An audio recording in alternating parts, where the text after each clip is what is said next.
निषत्तमः ब्रह्मपुत्रो विनीतात्मा तपोर्थम मन आंधते। महाराज नारद बाबा तप करने लगे। जब नारद बाबा ने काम को जीत लिया, क्रोध को जीत लिया, नारद बाबा के मन में अभिमान आ गया।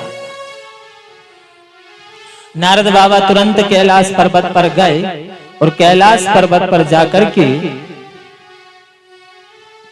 भोलेनाथ बाबा को खूब अपनी महिमा सुनाई।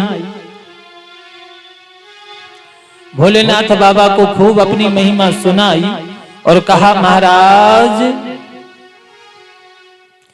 भोलेनाथ बाबा को अपने मुंह से अपनी महिमा सुनाई।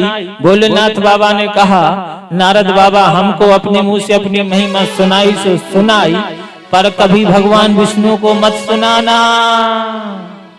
अब नारद बाबा कह रहे थे सही के लिए, पर भोलेनाथ बाबा कह रहे थे नारद बाबा के भले के लिए।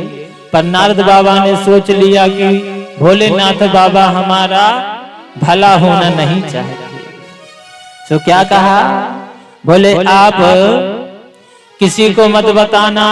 और भोलेनाथ बाबा ठीक ही कह रहे थे, अपने मुंह से अपनी बड़ाई नहीं करनी चाहिए। प्रेम से कहिए हर हर महादेव, हर हर महादेव। मैया आप लोगों की तो आवाज ही नहीं आ रही है।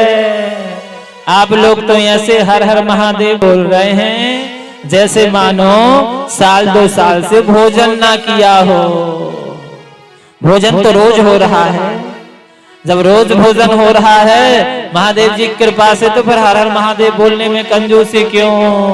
थोड़ा जोर से बोले, हर हर हर हर महादेव, हर हर महादेव।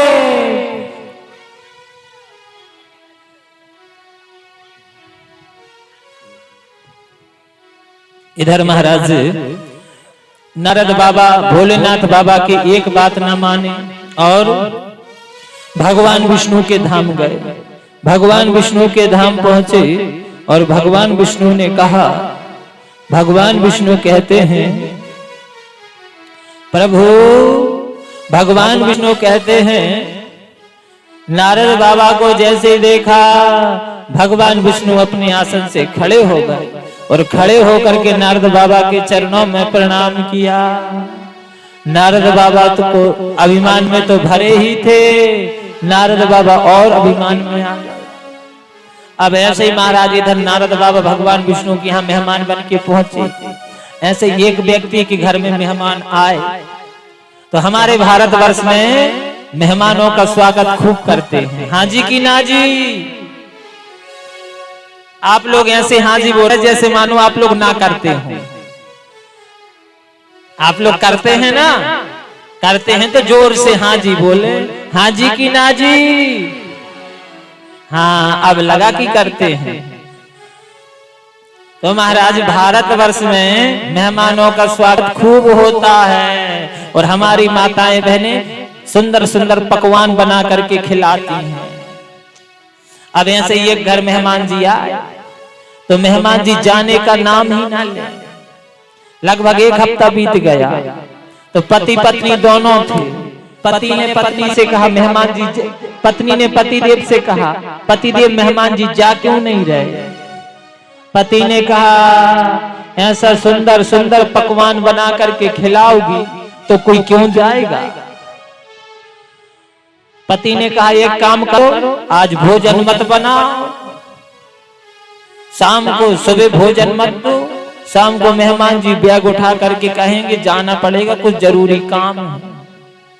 तो पत्नी ने कहा, जब घर में भोजन बनेगा और मैं और आप खाऊंगी तो मेहमान को कैसे नहीं दूंगी, देना पड़ेगा।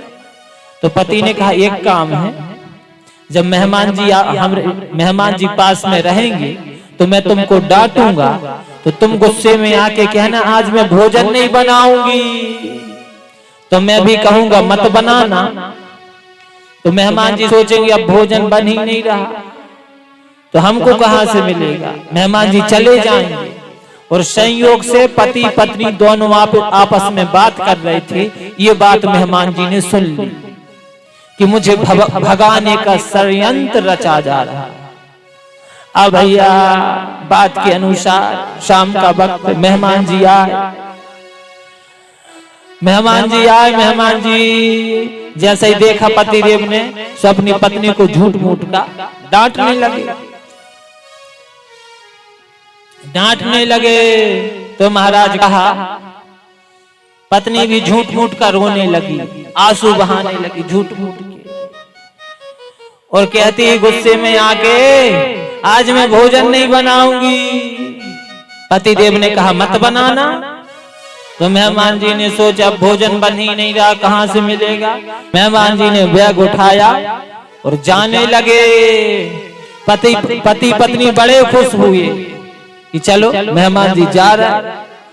अब थोड़ी देर बाद पत्नी रो रही थी तो पतिदेव ने क्या कहा, तुम क्यों रो रही हो, मैं तो झूठी झूठी डांट रहा था।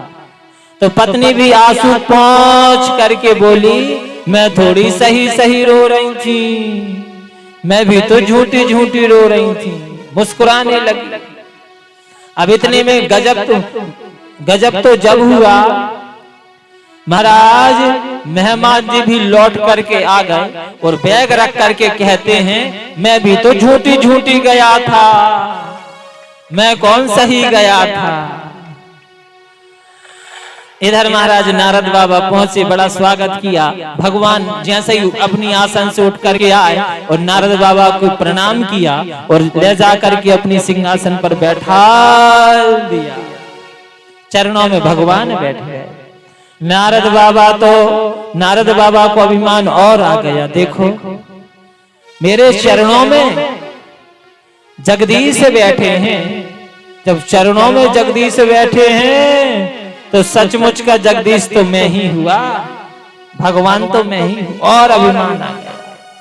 अभिमान में भरे नारद बाबा आए तो जैसे ही भगवान से मिलके आए, भगवान ने माया रची, एक माया का नगर बनाया और उस नगर का एक राजा बनाया और उस राजा की बेटी लक्ष्मी जी को बना दिया।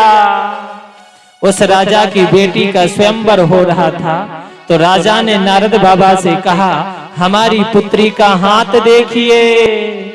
जैसे ही नारद बाबा ने हाथ देखा तो वो जगत माता थी, लक्ष्मी थी, उनके हाथों में रेखा पड़ी थी। इनके स्वामी, इनके पति जगत के स्वामी होंगे। और नारद बाबा ने रेखा पढ़ने में भूल हो गई। नारद बाबा ने रेखा पढ़ ली कि जिससे इस कन्या का विवाह होगा वो भगवान हो जाएगा, वो जगत का स्वामी हो जाएगा। तो नारद बाबा सोचने लगे, मैंने काम को जीता, मैंने क्रोध को जीता, अब बस इस कन्या से विवाह हो जाए तो मैं तो जगत का स्वामी हो जाऊंगा। सो नारद बाबा कहने लगे, महाराज, नारद बाबा के मन में भाव आया और नारद बाबा कहने लगे, जब तक इस कन्या से विवाह नहीं होगा तब तक भजन पूजन कुछ नहीं होगा। अब बोले, कन्या तो मुझसे विवाह करेगी नहीं क्योंकि मैं सुंदर नहीं हूं। सुंदर बनने के लिए मुझे सुंदर बनने के लिए भगवान का भजन करना होगा। सो महाराज नारद बाबा, भगवान का भजन करना होगा। सो महाराज नारद बाबा भगवान का स्मरण करते करते नारद बाबा भगवान विष्णु के धाम पहुंचे और भगवान विष्णु से कहते हैं, प्रभु मुझे सुंदर बना दो। तो भगवान विष्णु ने नारद बाबा को सुंदर न बना करके बंदर बना दिया। अब नारद बाबा स्वयंवर में आकर के बैठे और वहां शिव जी के दो गण थे, भगवान के दो गण। कि देखो नारद बाबा ने भोलेनाथ बाबा की बात नहीं मानी तो नारद बाबा को क्या होता है देखते रहना। तो भगवान ने भी बंदर बना दिया। भगवान ने बंदर क्यों बनाया? भोलेनाथ बाबा की बात नहीं मानते हो, बंदर बना। अब स्वयंवर में आए सुंदर सुंदर राजकुमार आए थे, सब कन्या वरमाला लेकर के आ रही है। और जैसे ही शिवगणों ने देखा, सो शिवगण नारद बाबा की बड़ाई करने लगे। जैसे ही नारद बाबा ने अपनी बड़ाई सुनी, सो नारद बाबा को ऐसा लगा जैसे मानो कानों में रसगुल्ला सा घुल गया हो, प्रसन्न हो। नारद बाबा ने शिवगणों को अपने पास में बुला लिया, आओ इधर बैठो बेटा, क्या कह रहे थे? तो शिवगण बोले, कुछ नहीं बाबा, बस हम तो ये कह रहे थे, भले चाहे राजकुमार कितने भी क्यों न आ जाए, पर विवाह होगा तो आपका ही होगा। नारद बाबा और प्रसन्न हो गए। नारद बाबा प्रसन्न हो गए। अब महाराज कन्या वरमाला लेके आई, सब राजकुमारों की तरफ ही तो देखे, पर नारद बाबा की तरफ देखे ही ना। तो नारद बाबा ने कहा क्या करें? तो नारद बाबा ने सोचा, लगता है कन्या ने मुझे देखा नहीं है, तो ये कन्या मुझे देख ले। इसके लिए नारद बाबा क्या करने लगे?